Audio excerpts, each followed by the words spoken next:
Hello friends, स्वागत है आप सभी का आपके अपने YouTube channel Rajasthan education hub में। और हम अध्ययन कर रहे हैं साइकोलॉजी, चाहे आप फर्स्ट ग्रेड सेकंड ग्रेड चाहे रीड के स्टूडेंट्स हो। और हम अध्ययन कर रहे थे संज्ञानात्मक विकास का सिद्धांत। लास्ट क्लास में हमने ब्रूनर के बारे में अध्ययन किया और उसी क्रम में आज हम अध्ययन करेंगे वाइगोत्स्की का संज्ञानात्मक विकास का सिद्धांत। तो इनका पूरा नाम जो होता है वो है लेव वाइगोत्स्की। तो लेव वाइगोत्स्की का आज हम संज्ञानात्मक सिद्धांत जो पढ़ेंगे। छोटा सा सिद्धांत है, बस 2-3 पॉइंट का ध्यान रखना है और आपके 2 नंबर जो है यहाँ से पक्के हो जाएंगे। तो देखिए, सबसे पहले कि वाइगोत्स्की जो थे ये एक रशियन मनोवैज्ञानिक थे। संज्ञानात्मक विकास में इन्होंने सबसे इम्पोर्टेंट किसको माना? तो इन्होंने माना सामाजिक कारकों और भाषा को। ये फैक्ट जो हैं यही इम्पोर्टेंट होते हैं कि वाइगोत्स्की ने संज्ञानात्मक विकास के सिद्धांत में किस पे बल दिया या किसको इम्पोर्टेंट माना? तो इन्होंने माना सामाजिक कारकों को और भाषा को। इसलिए इस सिद्धांत को संज्ञानात्मक विकास का सामाजिक सांस्कृतिक सिद्धांत भी कहते हैं। क्यों कहते हैं? क्योंकि इन्होंने सामाजिक कारकों पे बल दिया। सामाजिक कारकों पे बल दिया तभी इनके सिद्धांत को भी हम संज्ञानात्मक विकास का सामाजिक सांस्कृतिक सिद्धांत भी कहते हैं। ठीक है। इंग्लिश में इनकी थ्योरी कहलाई जाती है socio cultural theory of cognitive development. अब इनकी 2-3 किताबें हैं, इनको देखिए। पहली किताब इनकी आती है थॉट एंड लैंग्वेज, दूसरी है पेडालॉजी ऑफ द एडोलसेंट, तीसरी किताब है इनकी play and its role in mental development of the child. देखिए, रीट वाले एग्जाम में देखो किताबें आती ही आती हैं, चाहे आप कोई भी एग्ज़ाम की। यदि आप मतलब अच्छे से टॉपिक को क्लियर करना चाहते हैं ना, कि मुझे ऐसे एक श्योरिटी रहे कि इसको मैंने पढ़ लिया तो मुझे अब कुछ और पढ़ने की ज़रूरत नहीं है, तो इसकी एक भी लाइन स्किप मत करिए। ये किताबें भी दे रखी है ना, तो इनको भी ढंग से याद करिए। और इनको करने के बाद में फिर आपको वास्तव में बाहर से कुछ करने की ज़रूरत नहीं है। आप कोई भी MCQ निकाल के देख लेना किताबों से। इस टॉपिक मेरे इन रजिस्टर में के नोट से पढ़ने के बाद में आप कोई भी किताबों के MCQs निकालोगे तो आपके 90 से 95% चांसेस यही है कि आपके क्वेश्चन जो है बिल्कुल आराम से हल हो जाएंगे। तो देखिए आगे कि वाइगोत्स्की ने बताया कि संज्ञानात्मक विकास जो है एक अंतर्वैयक्तिक सामाजिक परिस्थिति में होता है। कैसे होता है? अंतर्वैयक्तिक सामाजिक परिस्थिति में। तो इस लाइन को आपने अंडरलाइन करना है, इंपॉर्टेंट लगा रखा है कि इन्होंने बताया था कि जो विकास जो होता है वो कैसे होता है। अंतर्वैयक्तिक तो होता है लेकिन सामाजिक परिस्थितियों के अंदर जाके ही होता है। मतलब एक जो बालक है इसका संज्ञानात्मक अर्थ आपको मालूम है ना, कॉग्निटिव जो डेवलपमेंट जो होता है, अर्थात बालक अपने सामाजिक वातावरण में उपस्थित लोगों से अंतरक्रिया करते हुए अपनी मानसिक क्षमताओं को बढ़ाता है। कि मतलब उसकी मेंटली जो डेवलपमेंट होता है वो कैसे होता है कि वो सामाजिक वातावरण के बीच में रहता है, समाज में रहता है, समाज के लोगों से वो अंतरक्रियाएँ करता है। तो उन अंतरक्रियाओं से करते हुए उसकी जो मानसिक क्षमता है वो बढ़ती है। तो इनकी थ्योरी का सीधा सा अर्थ यही है कि जो भी बालक सीखता है, बालक की जो भी मानसिक क्षमताओं जैसे बढ़ती है तो वो बढ़ती है समाज के साथ अंतरक्रिया करके। तो बस ये इतनी सी लाइन है, इसको पकड़ लो, आप समझ लो, यही इस सिद्धांत का जो है मेन कंसेप्ट है। अब देखिए, कुछ टर्म्स आते हैं, उन टर्म्स को याद रखना ज़रूरी है। एक आएगा ZPD। अब ZPD सबसे पहले तो क्वेश्चन यही बन जाएगा कि ZPD जो थ्योरी है इसका संबंध किससे है, किसने यूज़ किया। मोस्टली तो साइकोलॉजी में यही पूछा जाता है। मतलब ZPD क्या है ये तो हमें आना चाहिए, लेकिन बस पहले आपको मिलान में आना चाहिए कि ZPD किसका है। तो ZPD वाइगोत्स्की का है। अब देखते हैं ZPD होता क्या है। तो ये होता है जोन ऑफ प्रॉक्सिमल डेवलपमेंट, यानी समीपस्थ विकास का क्षेत्र। अब ये समीपस्थ विकास का क्षेत्र क्या होता है ये देखिए, मान लीजिए कि एक बालक है, उसका नॉलेज का स्तर यहाँ पे मान लीजिए, ये जो परिस्थिति है एक बालक की है, नॉलेज की स्तर यहाँ पे, मेंटली जो उसकी मानसिक क्षमता यहाँ पे है। एक उसको ये होता है कि वो यहाँ से यहाँ तक आ सकता है।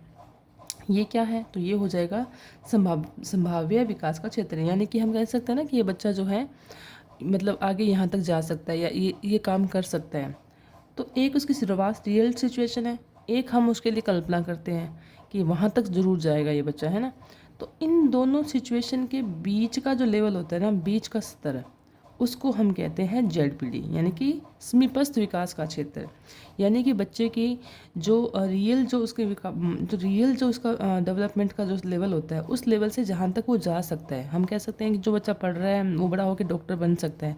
तो इन दोनों जो बीच की जो लेवल होते हैं, उन लेवल के जो बीच का जो लेवल स्तर जो होता है ना, वो कहलाता है समीपस्थ विकास का क्षेत्र। कैसे, तो थोड़ा सा समझते हैं। देखिए कि बच्चे को अपने वास्तविक विकास का स्तर, वह स्तर जहाँ वो बिना किसी मदद से कोई कार्य कर सकता है। जैसे वास्तविक विकास में क्या होता है कि बच्चे को किसी की भी हेल्प नहीं चाहिए, वो अपने अपने अपने हिसाब से अपने काम कर सकता है। से अलग उनके संभाव्य विकास का क्षेत्र। संभाव्य क्या होता है, जिसे बालक सार्थक व महत्वपूर्ण व्यक्तियों की सहायता से प्राप्त कर सकता है। संभाव्य वो होता है, जैसे मान लो ये तो वो था कि बच्चा किसी की मदद की जरूरत नहीं है, लेकिन संभाव्य विकास का क्षेत्र जो है, यहाँ तक पहुँचने के लिए क्या है, बच्चे को किसी की हेल्प की ज़रूरत है। किसी बालक को जिसे किसी सार्थक व महत्वपूर्ण व्यक्ति की सहायता से वो यहाँ तक पहुँच सकता है। ठीक है, तो मतलब उसकी हेल्प करके वो जो इस लेवल पे पहुँचता है, ठीक है, की तरफ ले जाने की कोशिश करता है। इन दोनों स्तरों के जो बीच के अंतर है, इन दोनों के बीच के जो अंतर को ही हम समीपस्थ विकास का क्षेत्र कह सकते हैं।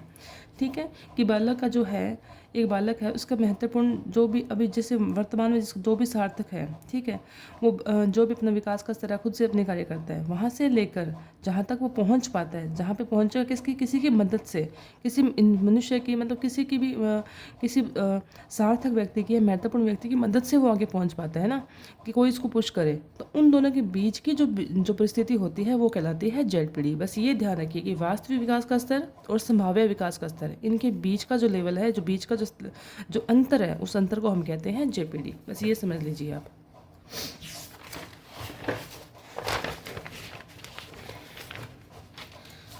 जी, दूसरे शब्दों में कहें तो ZPD से तात्पर्य बच्चों के लिए एक ऐसे कठिन कार्यों को रेंज से होता है जिसे वह अकेला नहीं कर सकता, लेकिन अन्य वयस्क तथा कुशल सहयोगी की मदद से करना संभव है।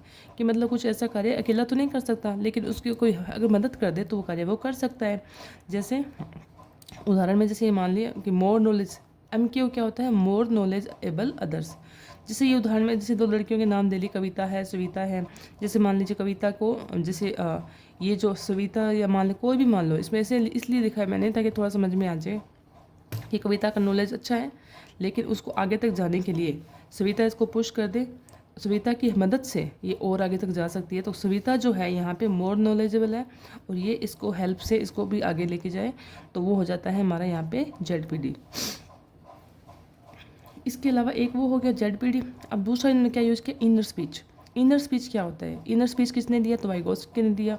इनर स्पीच का अर्थ होता है आंतरिक संभाषण, मतलब खुद से बातें करते रहना, हम अपने आप से बातें करना, अपने आप से बातचीत करना, सुबह अपने व्यवहार को नियंत्रित कर सकना, रेगुलेट करना। देखो अपने आप बातें करना बहुत ज़रूरी है। हर मतलब इंसान, ऐसा नहीं है कि बचपन में की जाती है, बड़े बड़े लोग भी अब खुद से बातें करते हैं। ऐसा नहीं होता कि यार आज तो मैं बहुत लेट उठ गया, मुझे जल्दी उठना चाहिए था, अरे यार आज का दिन तो मेरा पूरा ही ख़राब हो गया, आज के दिन मैंने काम किया नहीं, कोई बात नहीं, मैं कल से और अच्छे से करूँगा। तो हम भी तो खुद से बात करते हैं ना, तो उसको कहते हैं हम इनर स्पीच।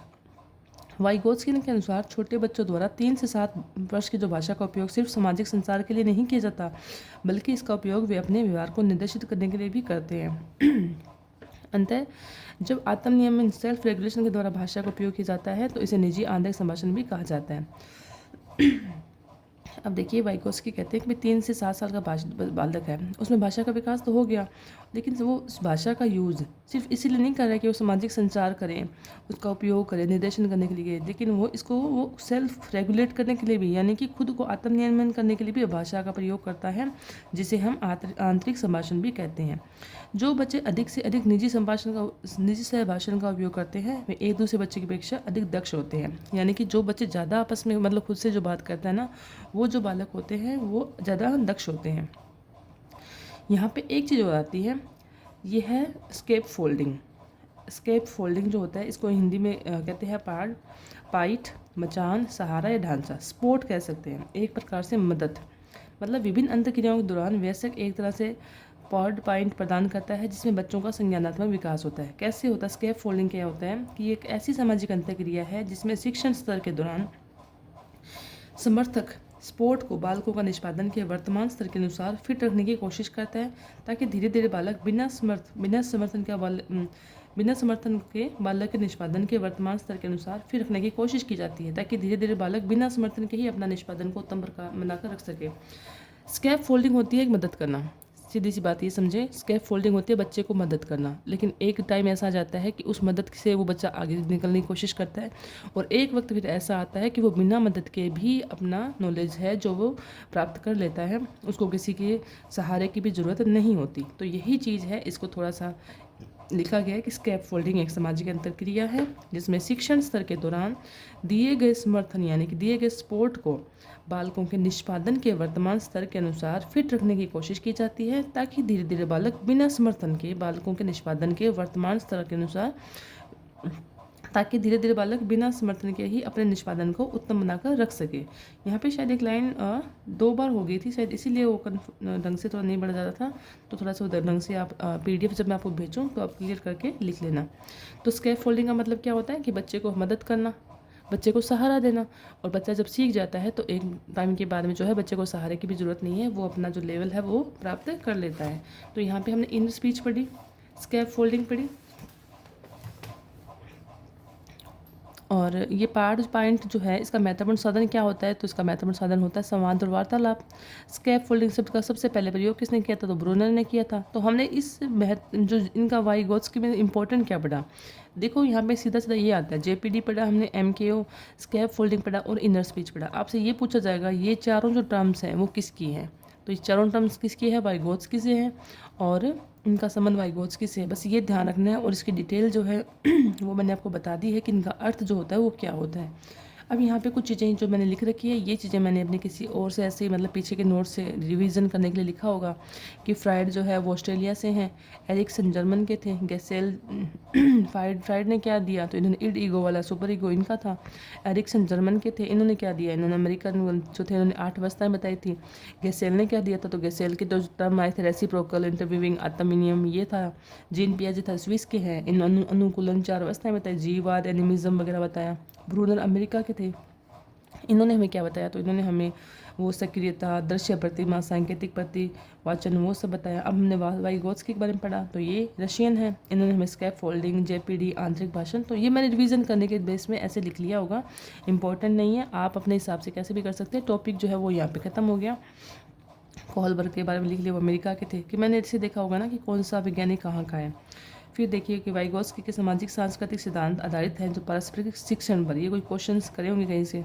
वंशानुक्रम से संबंधित अध्ययन का प्रारंभ किसने किया, तो गाल्टन ने किया। अभिक्षमता कैसी होती है, तो जन्मजात होती है। संचार में डिकोडिंग, अकोडिंग, प्रतिपुष्टि, अनुक्रिया, ये सब क्या है, तो ये सभी संचार उपकरण हैं। तो इस तरह से है आज की क्लास में इतना ही, आज का टॉपिक इतना ही था। और क्लास पसंद आए तो प्लीज़ लाइक, शेयर, सब्सक्राइब जरूर कर देना। Thank you. जय हिंद, जय भारत।